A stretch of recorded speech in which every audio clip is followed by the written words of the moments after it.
لنا المطلوب يا الله بالوجوه الساجدة يا الله والآهات المرتفعة يا الله بقولنا لا إله إلا الله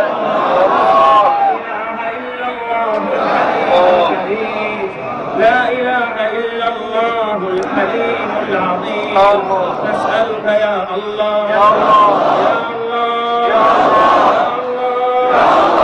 أن تنزل علينا تأييدا من عندك ومعونة من عندك وأمنا من عندك وطمأنينة من عندك يا الله يا الله يا الله اللهم ثبت أقدامنا